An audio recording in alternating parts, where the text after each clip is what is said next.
As I recall, it was towards the end of 1951 when I had made an arrangement with the first Baha'i in Uganda. His name was Crispian Kejubi, to take him from his house in the morning before he went to his office and come bring him to our house, have a very light breakfast together, and then have about 20 minutes or half an hour of study of the writings. And then I would take him to his office. So one of those mornings,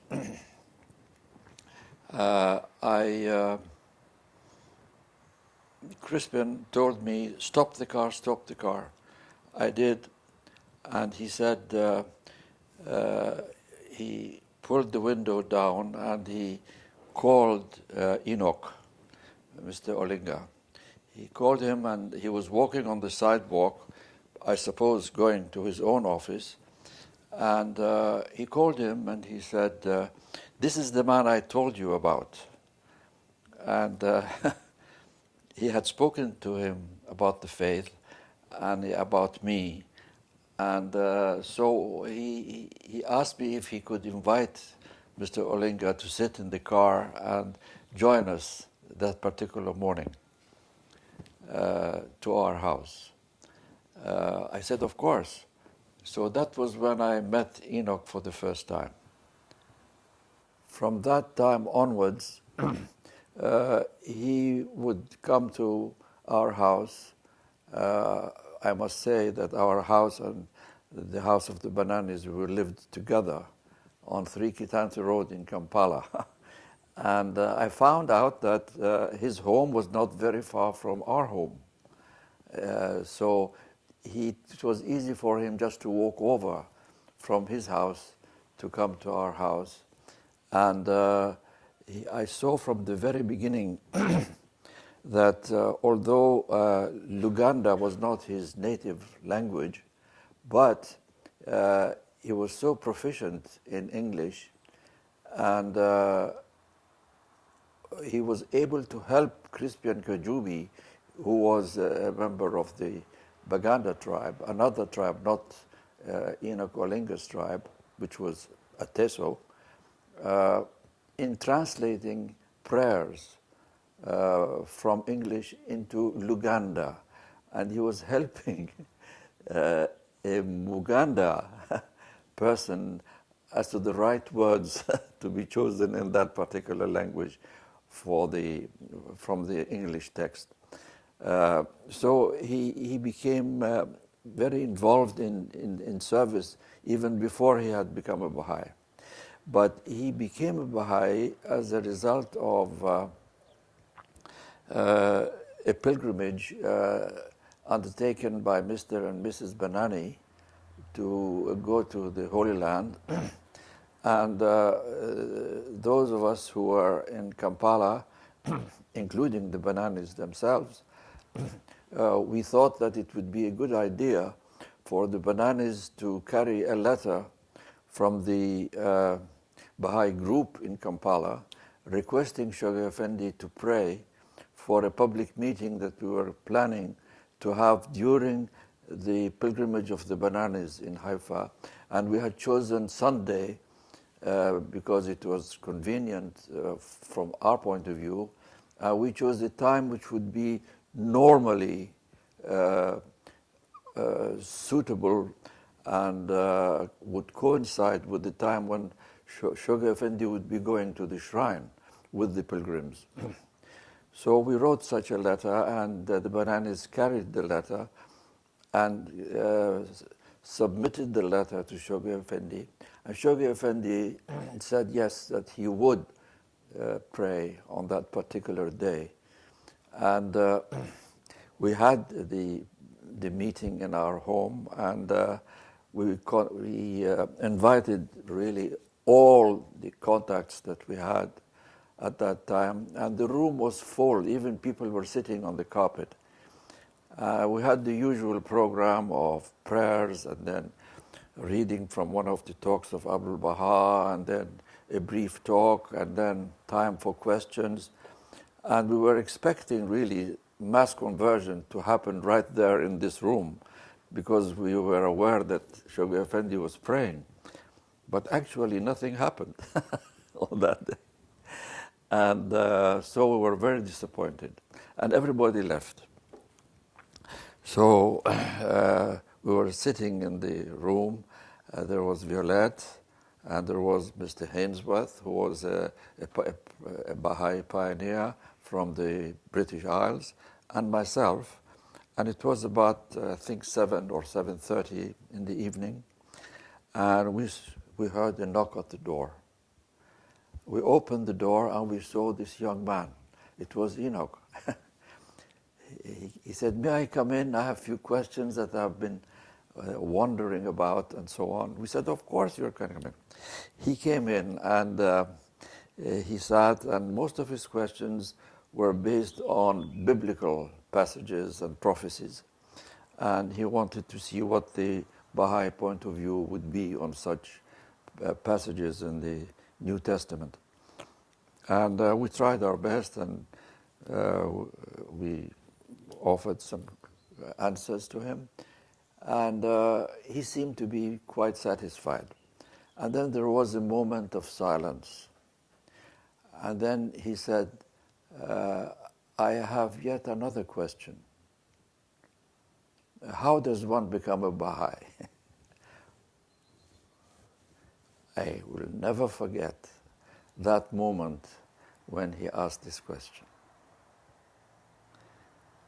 I looked at Violette, I looked at Philip Hainsworth, and I looked at myself, and I saw that all three of us had tears in our eyes. Because this was the culmination, this was the climax of the event of the day. So I don't know whether Mr. Olinga noticed our tears or not, but we explained to him. In those days, it was not easy to become a Baha'i in Uganda. We didn't have declaration cards, we didn't have any assembly. Everything had to be referred to the British National Spiritual Assembly. And so we explained to him that he has to write a letter to the British National Assembly expressing his feelings about the faith, and then the National Assembly will decide. It was not an easy thing for a Ugandan to accept that even in the Baha'i faith, everything had to be referred to London. Because Uganda at that time was a British protectorate and everything had to go to London. So here the Baha'is are coming with the world religion, and again, a letter has to go to London and so on. But it was not a real test. He was able to overcome that test. And he said he understood. I understood. So that's how he left us that evening. Of course, we were delighted when we were alone and we were discussing this whole thing. Well, very early in the morning, before he went to his work, there was a knock at the door, and there was Enoch with his letter. And he delivered his letter and then went to his work. We were delighted. We immediately, of course, sent the letter to the National Spiritual Assembly in London, and very soon we received a reply saying that he was welcome into the Baha'i community, and his declaration of faith was accepted and approved. So that was the beginning. It was around, if I remember well, it was around February, I think, of 1952.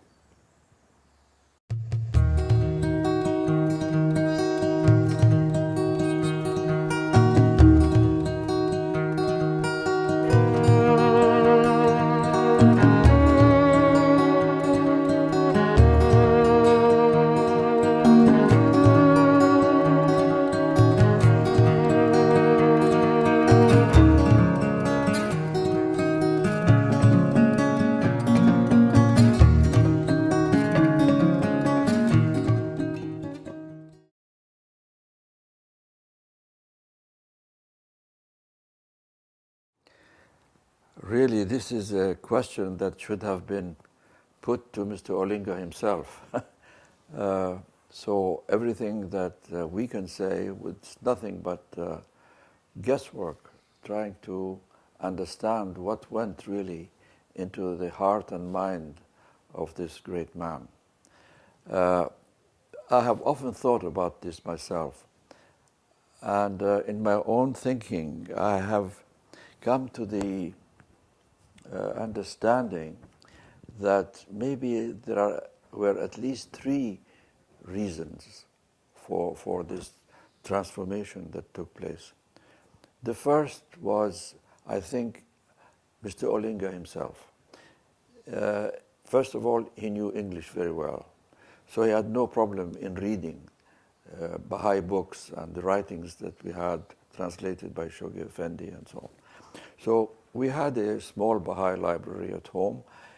He began taking books from our library, English books about the faith, and reading them, I really must say, studying them. And after a few weeks, he would return the book and take another one. Sometimes if the book was small, it was just a matter of a few days, and he would come back and ask for another book. He read, I think, every single Baha'i book we had in our library about the faith, whether authors like Esselmont or writings of Baha'u'llah and Abdul Baha. So I think that was this thirst that he had for knowledge, for understanding, for deepening himself into the writings of the faith. I think that was one reason. The second reason, I think, was that he came into the faith at a time when Mr. Banani was the only hand of the cause for Africa. And so all the messages of the beloved guardian about Africa used to come to Mr. Banani. And he would share them with the friends. Of course, there are very few African friends at that time. But Enoch could see how Shoghi Effendi was very wisely but vigorously and energetically was conducting the affairs of the faith in Africa. And how this faith was a growing faith. It was not a static religion like others. It was a growing thing, a developing thing, a living thing. And I think that impressed him very much. So I think that is a second reason. I think a third reason that occurred to me was that those of us who were at that time in Kampala were all truly, if I may call it that way, lovers of Shoghi Effendi. And so he became firm in the covenant right from the very beginning, because he heard about praises that we had, love and humility that we had towards Shoghi Effendi. He fell in love with Shoghi Effendi. And I think that was a third reason why that transformation took place very quickly in him. Yeah.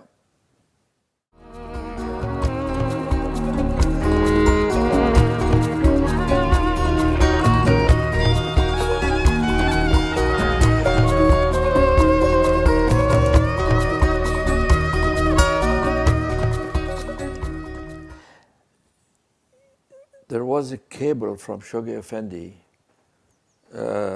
through the British National Spiritual Assembly calling on the Baha'is in Uganda to arise. Of course, by that I mean the African Baha'is, because the pioneers were there, they had to remain there. But he wanted fresh servants of the cause from among the ranks of the African believers themselves to arise, and then he gave a list of countries where they should settle in Africa. And it was at that meeting that Mr. Olinga volunteered and he chose Cameroon. Later, when I asked him why he chose Cameroon so quickly and so confidently, he said because it was the farthest away from Uganda. It was in West Africa, and he wanted to go to the farthest point. So, of course, it's a long story how finally we had decided to take him and another pioneer who wanted to go to Brazzaville, Congo. And finally, it was, of course, Mr. Olinga alone. As we left Brazzaville on our way to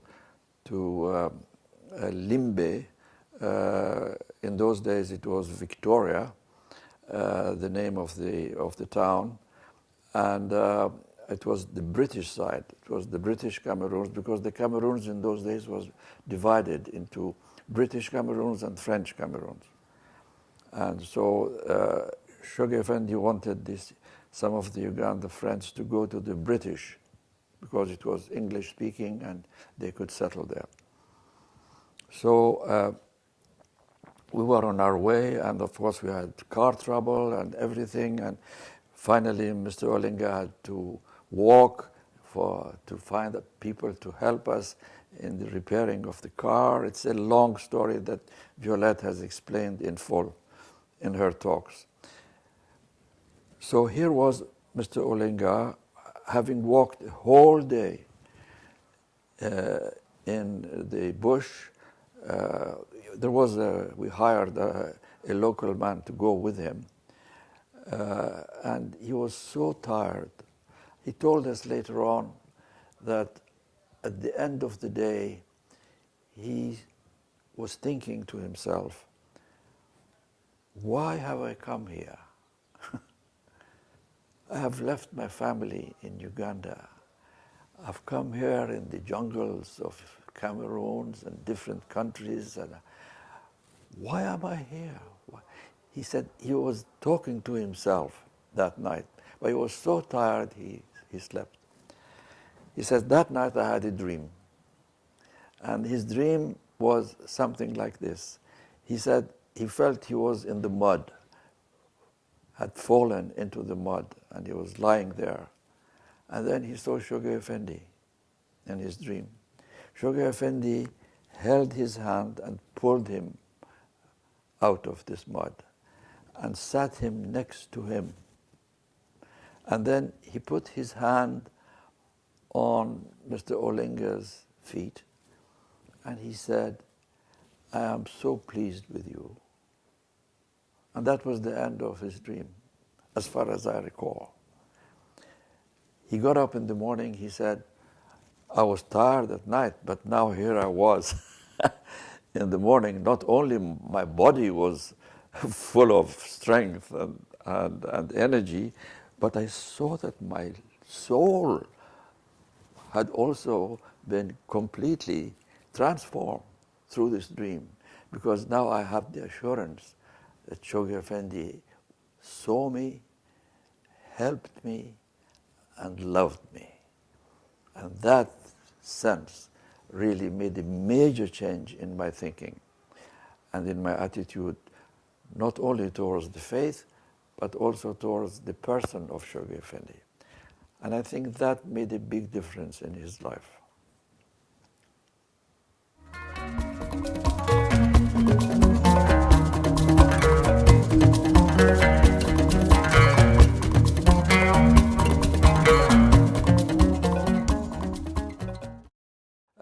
I was traveling with Mr. Olinga after the passing of Shoghi Effendi, and I think, as I recall, it was in 1960.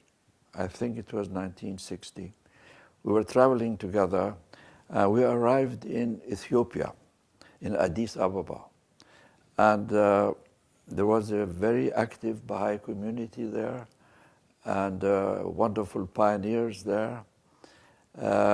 And they were longing to see this first African, truly African hand of the cause of God. But Mr. Olinga fell ill, and already the announcement had been made that he was going to come. And of course, in those days, the meetings were held in homes. The meeting was held in the house of Mr. Jamshid Monajem. And it was full. All the friends had come. And they were waiting to see him. Now, next to this house was another house belonging to another pioneer. It was the house of Mr. Fuad Ashraf. And that's where Mr. Olinga was staying, in that house. I was staying in Jamshid Monajem's house. He was staying in the house of Mr. Ashraf, very close to, almost in front of each other. And he fell ill. He had fever. So Mr. Monajem, I was in the room talking to Mr. Olinga when I saw Mr. Monajem coming to the room to see how his condition was so that he can report to the friends. He came to him and Mr. Monajem also loved jokes himself. So he said, Mr. Olinga, I understand you like very much jokes. Do you mind if I tell you a joke? He said, very good. So he started telling him this little story. He said there were two friends, and these friends were talking about their own servants. And they said that their servants were so stupid, so uneducated, they just didn't understand so many important things. And everyone was telling the other that his servant was more stupid than the other. Finally, they agreed that they will have a test. So the two servants were outside. So they called them one at a time. So one of them came in. His boss told him, you know where the Volkswagen garage is? He said, yes. He said, I want you to go there and reserve for me a car, a Volkswagen car. And if they want any payment to be made, here. He pulled out some money and he gave it to him. It was only 10 Ethiopian dollars in those days. He said it was really almost 1 or 2 American dollars. So he said, yes, sir, I will go and do what you say. So he went out. Mr. Olinga was following, of course, this story to see how it was developing. So the boss said, you see, he doesn't think. I give him little money. How can anybody accept such money to reserve a car? He doesn't realize that. He says, yes, I will go with him. His friend said, this is nothing. I will tell you, give me a chance so that I test my own servant. So he called his servant, he came in. He said, do you know where my club is that I go to every day? He said, yes. He said, I want you to go there, although it's a little bit far. I want you to go there and see whether I am there or not.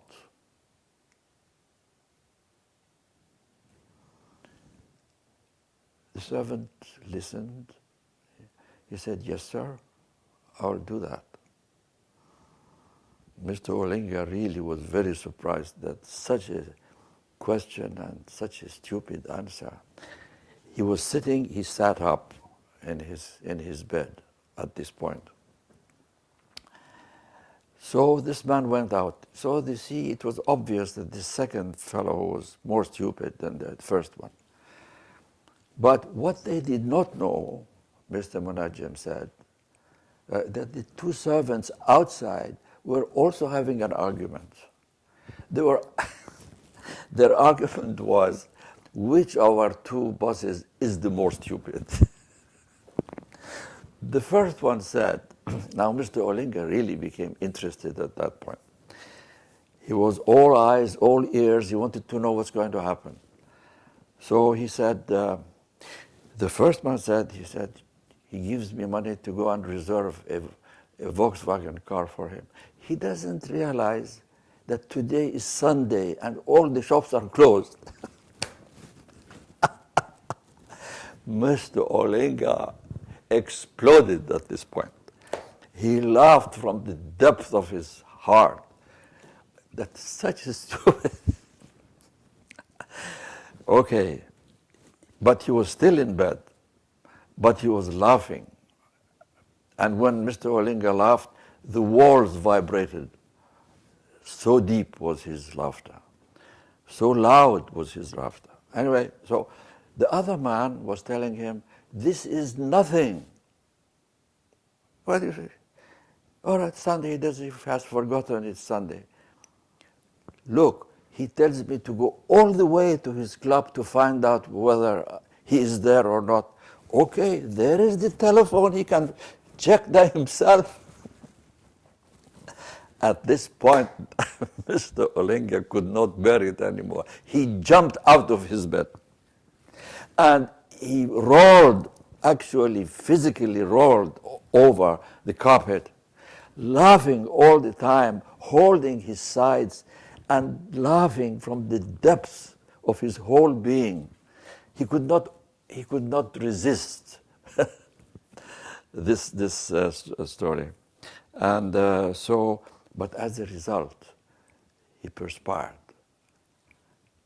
This laughter and this movement on the floor and so on, he perspired.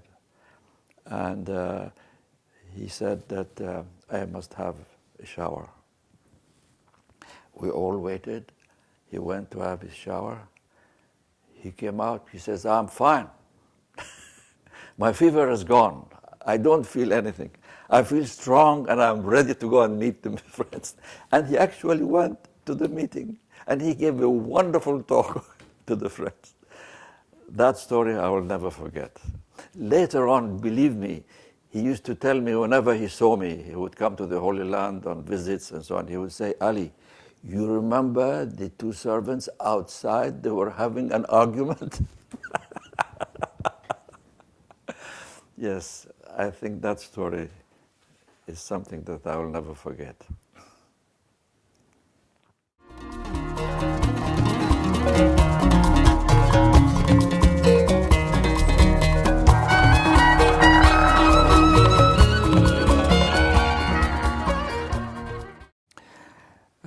I think there were a number of new things for the African friends because many of the African friends had come. In fact, over 50% of the attendants at that conference were African Baha'is from different parts of Uganda.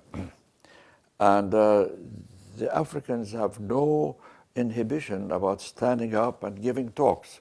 So they were giving talks about their own experiences and so on. And it was the pioneers and the friends who were attending were absolutely surprised at the eloquence and the ease with which the African friends were speaking at the conference. Anyway, so that was one thing that I think impressed the foreign Baha'is who were not Africans. The second reason, I think, about the ambiance in this conference was that this was the first intercontinental conference in preparation of the launching of the 10-year crusade. And Shoghi Effendi had sent a special message to that conference and in which he outlined the goals that had to be achieved on the African continent and the islands surrounding the African continent. This vision of Shoghi Effendi, which appeared to be maybe very difficult to attain because it appeared to be far-reaching in the possibilities that Shoghi Effendi had envisioned for Africa in 10 years. This impressed everybody, not only the African Baha'is themselves, but everybody who was there, the rest of us who had come, the rest of the participants who had come from different parts of the world. This, I think, was another very important change. Another thing that I also noticed was the reverence with which the African friends viewed the portrait of the Bab. Because Africans have a sense of reverence for the sacred that maybe most of us in the West and maybe in some parts of the East even, which have been affected by materialism and so on, we have forgotten the meaning of reverence. But the Africans had this sense of reverence, respect for something which was sacred.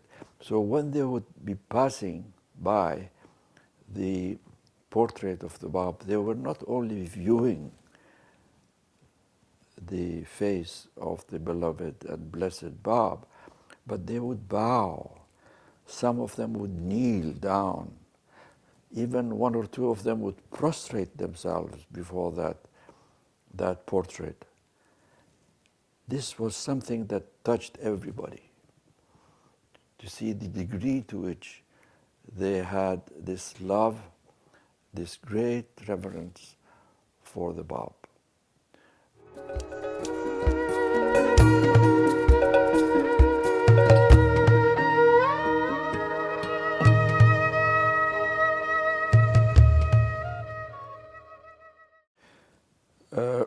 Naturally, the assassination of Mr. Olinga in Kampala, not only himself, but all the members of the family, was a tragic news that shocked and shook the entire Baha'i world. And because Mr. Olinga, as a hand of the cause, had traveled to all the continents. He was not only in Uganda because of having been appointed as a hand of the cause. During the interregnum, the hands decided that all the hands should be traveling everywhere. So Mr. Olinga had traveled and to all the continents, as I said, and he was known not only as a name, but he was known as a person. And he became loved by everybody. And so the news really stunned the Baha'i world. And there was deep grief everywhere. So, of course, we can never know what is the reason for such a tragic event. But during that period in Uganda, there was a lot of political upheaval and unrest. And it was the end of the Idi Amin regime. And so many people were trying to form new government, and there were political ideas. And at that time, many of the outstanding Africans were assassinated. Mr. Olinga was one of them. So it could be that it was not because of the Baha'i faith. It was because of the turmoil that was going on in the country, because they didn't want important people to be too many people, such people around. So they wanted to kill them so that some of the political parties or one of the political parties would have prominence and success in their own propaganda campaign for establishing the new government. So I think there may be a link there, but frankly, I was not the only person. I think that many of the friends found this very difficult to accept and understand. And it was, as I was saying, it was a shocking news for everybody. But if I may, I have thought about this very much. This is a mystery. To me, it's a mystery. It's a mystery that cannot be unraveled or explained. I think that I'm of course giving you just my own assumption. It doesn't mean that it would be right or wrong. I don't know. But the first black hand of the cause was not Mr. Olinga. Mr. Olinga was the first African hand of the cause, who was also black, of course. But the first black hand of the cause was Louis Gregory in the United States, who was deeply loved by Abdul Baha, trusted by him, as well as by Shoghi Effendi. He died at a time when Mr. Olinga had just become a Baha'i. And in his cable, when Shoghi Effendi conveyed his sentiments about Mr. Gregory, towards the end of his message, as I recall, he pointed out that it was his hope that the death of Mr. Gregory would be an opportunity for a generation of new African believers to appear and to arise in service to the cause. So I think this cable, as I remember, had a great effect on the minds and hearts of the African believers. That now Mr. Gregory has passed away, now it's their turn to arise in service to the cause. And I think also when Mr. Olinga passed away, there was a similar feeling among the Baha'is that, all right, now our one African hand has passed away, let us now arise.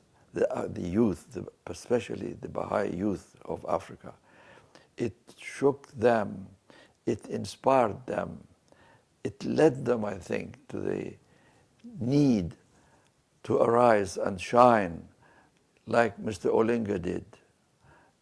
So we needed more Olingas to arise.